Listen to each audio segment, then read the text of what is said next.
It's pride of a nation that we are celebrating the independence. And today it's our pride to meet a soldier who faces boldly with confidence whatever comes ahead. Let's meet him. It actually starts at family level. The family background motivates you to take up this singular noble profession to be a soldier. The father, mother, elder siblings, especially brothers, who serve the nation in the army are the real motivation and guiding light for every and any young man and woman to take up this profession of soldiering. In addition to the motivation one gets from the family background and the relatives and friends, there are also in front of the young men and women role models who have worked for this country in the service of the nation, and they have sacrificed their lives. Great soldiers like General Manekshaw, General Cariappa, who motivate young men and women to take up this noble profession, which is also a national service.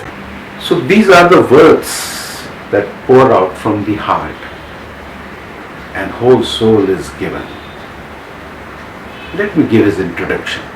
A soldier never dies. I am Sudhir Karmarkar.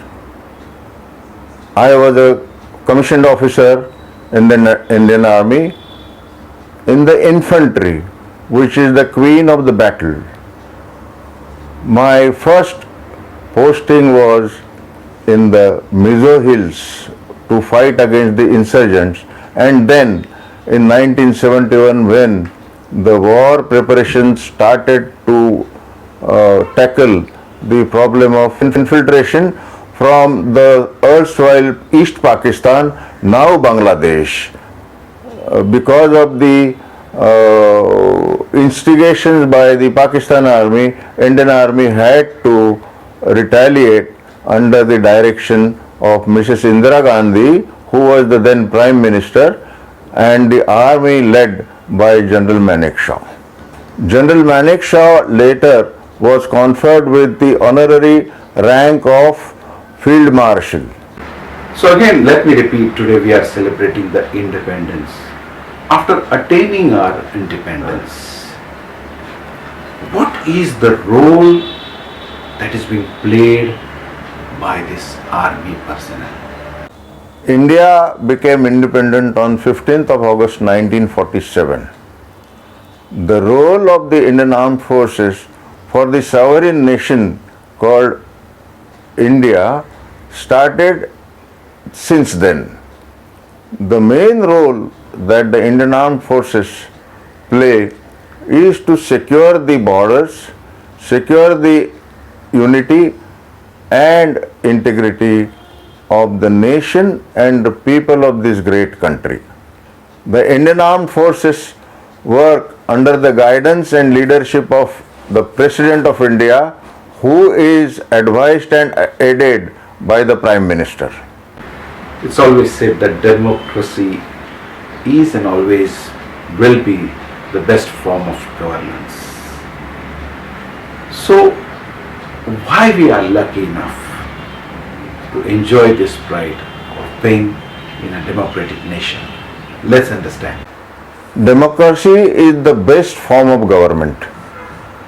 They say it is the people who decide what is good for them and what is not good for them.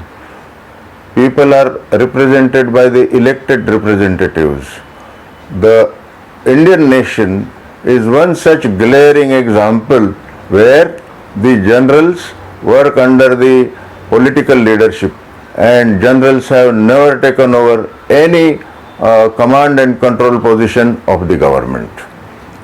Indian people feel that Indian Army is one of their best friends, and when I say Indian Army, it is the Indian Armed Forces, which comprises of Indian Army, Indian Air Force and Indian Navy, Coast Guard and other security forces. So, going ahead with it, what was the memorable incident that you will never forget, sir? If you are talking about my role as an Indian Army officer, I would say the most challenging and perhaps the most enjoyable event of my life was the 1971 war, wherein we created a nation called Bangladesh.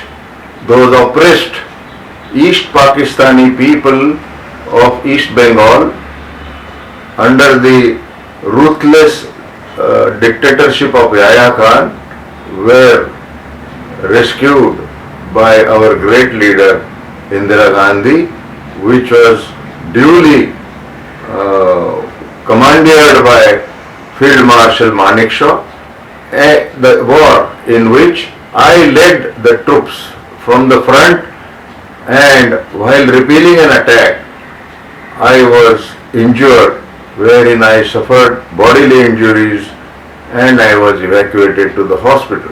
I remained in hospital for quite some time, but again became fighting fit to rejoin the forces in the Burma border. So maybe I am a compare or an anchor of this program, but there are n number of professions, but there is always a feel good. The more of the confidence in this profession. Why, sir? Having been soldier, especially a leader of a fighting force called infantry, it gives me immense pleasure to tell my countrymen that the Indian Armed Forces are there to safeguard your interest internally and from external aggression. It is the Indian Armed Forces who make sure, by remaining in the wilderness, that the citizens sleep peacefully at their homes. So we'll be always proud to be Indians, and we never forget what Rakesh Sharma replied to then Prime Minister to a simple question. Let us, as we say, history repeats itself, understand from this great soldier. I am a very proud and contented ex-soldier who feel that my life has been properly devoted for this nation, which I would say, सारे जहां से अच्छा हिंदुस्तान हमारा, जय हिंद.